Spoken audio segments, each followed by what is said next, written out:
कर्म के हिसाब से अगला जन्म, जैसा कर्म वैसा जन्म। गरुड़ पुराण के अनुसार हर जीव का पुनर्जन्म होता है, यानी वह फिर से जन्म लेता है। नमस्कार मित्रों, आप श्री कृष्ण के भक्त हैं तो कमेंट बॉक्स में लिख दीजिए जय श्री कृष्णा। गरुड़ पुराण के मुताबिक मृत्यु के बाद मनुष्य को कौन सा जन्म मिलेगा, यह उसके कर्म पूर्व जन्म के कर्मों पर निर्भर करता है। अगले और पिछले जन्म के बारे में जानने की उत्सुकता अधिकांश लोगों में होती है। अगले जन्म को लेकर लोगों के मन में जिज्ञासा होती है कि वे मनुष्य बनेंगे या पशु या फिर कीड़े मकोड़े, यदि इंसान बनेंगे। कई लोगों के मन में यह भी सवाल आता है, महिला के रूप में जन्म लेंगे या पुरुष के रूप में।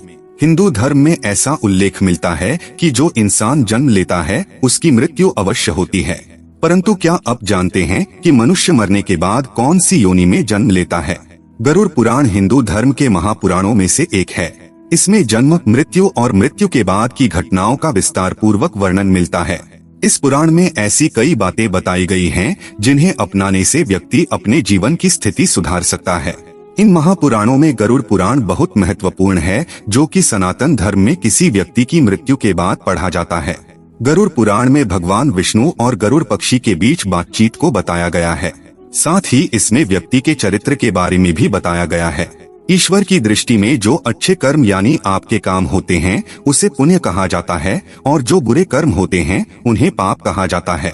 गरुड़ पुराण में और कठोपनिषद में उल्लेख मिलता है कि मनुष्य धरती पर जो कुछ भी पाप करता है उन सभी पापों की अलग अलग सजा बारी बारी से मिलती है।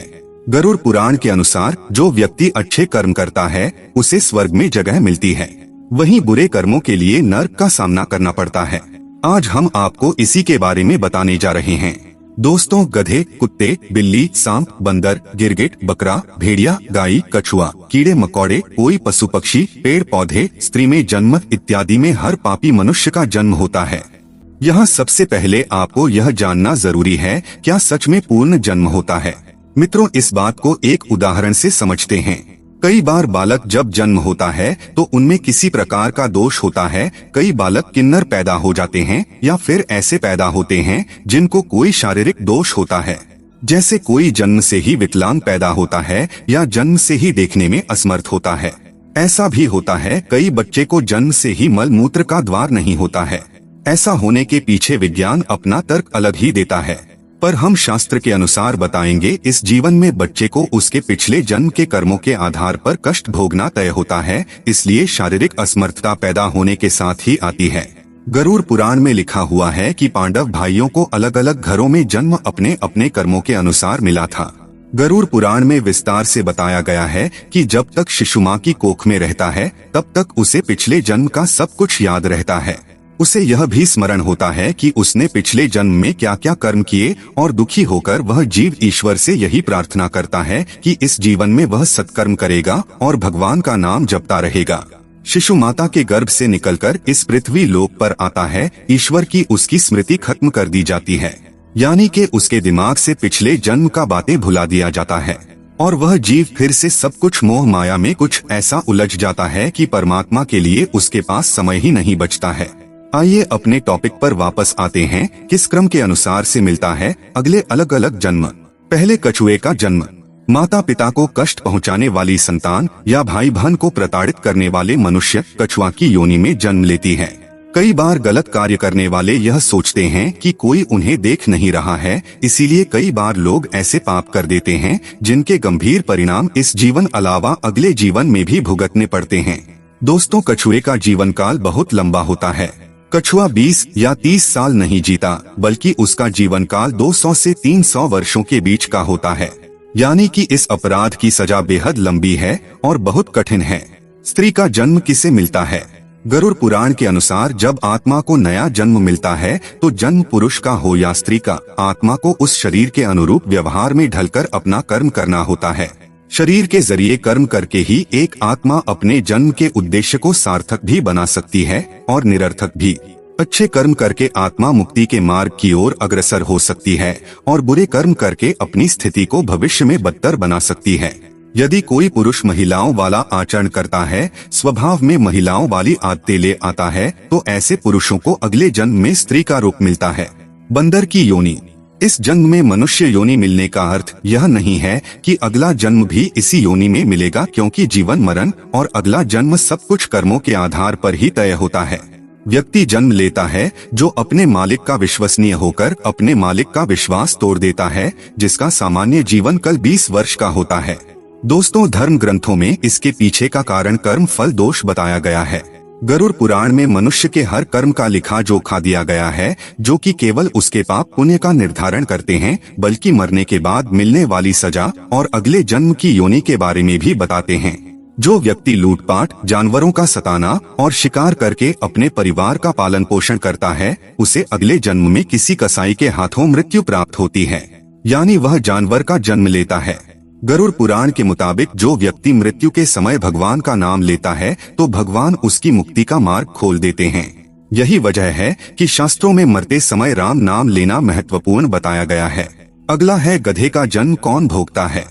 अब यहाँ आता है कर्म फल सिद्धांत। दोस्तों, गरुड़ पुराण के अनुसार अपने सच्चे मित्र का अपमान करने वाला गधे की योनि भोगता है। गधे का जीवन काल 25 से 30 वर्षों का होता है। अगर आपका पाप क्षमा के योग्य रहा होगा तो कर्म फल सिद्धांत के अनुसार आप गधे की योनि से जल्दी ही मुक्त होकर एक साधारण मृत्यु को प्राप्त हो जाएंगे।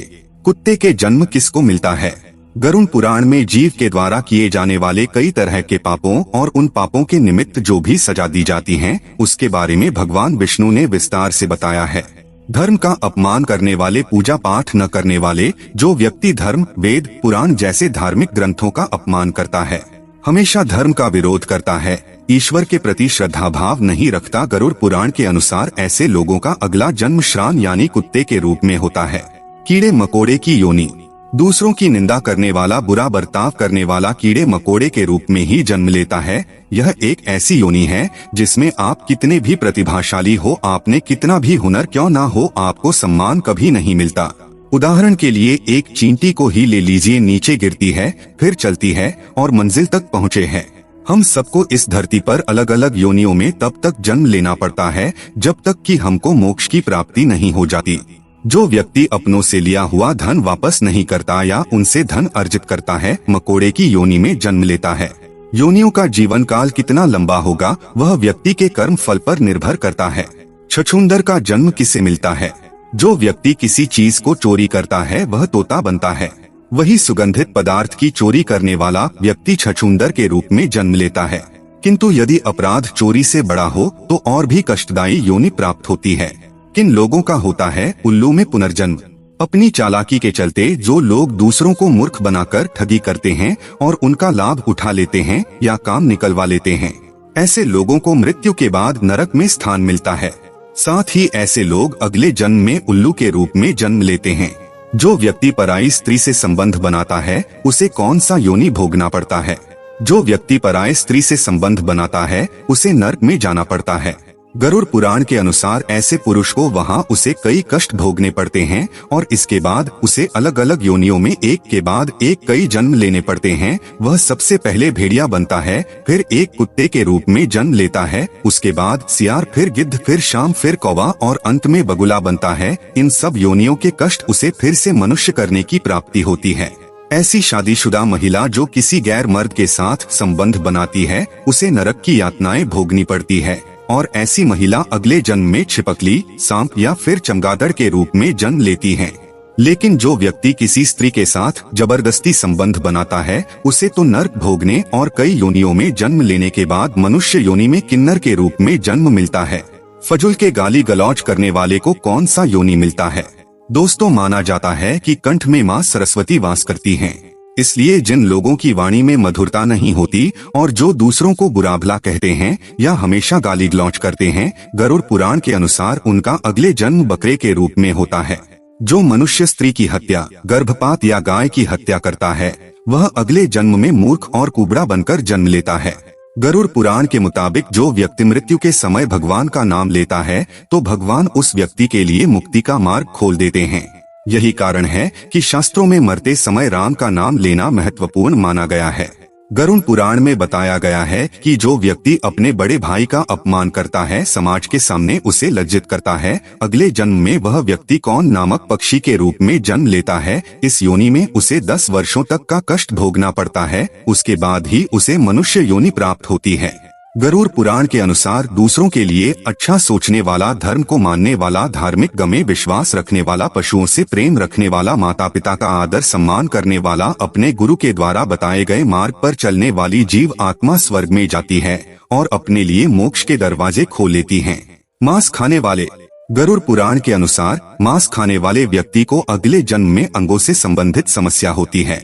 मदिरा या शराब पीने वाले के दांत काले होते हैं और जीभ के स्वाद के कारण न खाने वाली चीजों को खा लेने वाला ब्राह्मण जलोदरी, पेट में पानी भर जाने की बीमारी के चलते पेट फूलना बनता है। दूसरों का ध्यान किए बिना मीठा खाने वाले को गले से संबंधित बीमारियां रहती हैं। श्राद्ध के समय में अशुद्ध दान देने वाले लोगों को कुष्ठ रोग होता है। लेकिन दोस्तों, यह सारी बात सुनने के बाद आपके मन में एक प्रश्न अवश्य उठा होगा कि जब हम अपने पाप कर्मों के अनुसार नरक की सजा भोग लेते हैं तो पुनर्जन्म में सजा क्यों मिलती है? क्यों हमें मनुष्य जन्म नहीं मिलता है? इस प्रश्न का उत्तर भगवान विष्णु ने अपनी वाहन पक्षीराज गरुड़ को स्पष्ट बताया, जो कि गरुड़ पुराण में है। आइए जानते हैं। कई बार जीव आत्माओं के कर्म इतने बुरे होते हैं कि जीवात्मा को नरक में भोगनी पड़ती ही है, लेकिन अगले जन्म में भी इन कर्मों का बोझ ढोना पड़ता है। जैसे कि किसी महिला के साथ दुष्कर्म करने वाली पापी आत्मा अगले जन्म में किन्नर के रूप में पैदा होती है, जैसे आपने इस वीडियो में सुने हैं। इसे हमारे धर्म ग्रंथों में कर्म फल का सिद्धांत कहा गया है, यानी कि जैसी करनी वैसी ही भरनी। पाप बड़ा है तो सजा लंबी मिलेगी और अत्यंत दुखदायी भी होगी, और यदि पाप कर्म सामान्य है तो सजा भी कम होगी। दोस्तों, मनुष्य जन्म कितना दुर्लभ है आप जान ही गए होंगे। मनुष्य की योनि में जन्म लेना चाहते हैं या जीवन मृत्यु के इस कर्म चक्र से निकलना चाहते हैं तो इस जन्म में अच्छे कर्म और ईश्वर की भक्ति करें। अभी तो आप मनुष्य योनि में जन्म लिए हैं, इससे पीछे आपका किस योनि में जन्म हुआ था, आइए इस पर विस्तार से जान लेते हैं। जाति स्मरण के प्रयोग के लिए ध्यान को जारी रखते हुए आप जब भी बिस्तर पर सोने जाएं तब आंखें बंद करके उल्टे क्रम में अपनी दिनचर्या के घटनाक्रम को याद करें। जैसे सोने से पूर्व आप क्या कर रहे थे, फिर उससे पूर्व क्या कर रहे थे, और भी गहराई में जाएं और देखें उससे पूर्व आप क्या कर रहे थे। तब इस तरह की स्मृतियों को सुबह उठने तक ले जाएं। दिनचर्या का क्रम सतत जारी रखते हुए मेमोरी रिवर्स को बढ़ाते जाएं। ध्यान के साथ इस जाति स्मरण का अभ्यास जारी रखने से कुछ माह बाद जहां मेमोरी पावर बढ़ेगा, वहीं नए नए अनुभवों के साथ पिछले जन्म को जानने का द्वार भी खुलने लगेगा। मित्रों, यह साधना कठिन जरूर है, लेकिन योगाभ्यासी के लिए सरल है। सम्मोहन क्रिया से भी पिछला जन्म जाना जा सकता है। दोस्तों, अलग अलग धर्म के लोग अलग अलग तरीके से पिछले जन्म जानने की कोशिश करते हैं। मित्रों, हमारा आज का प्रस्तुति कैसा लगा कमेंट करके अवश्य बताइएगा।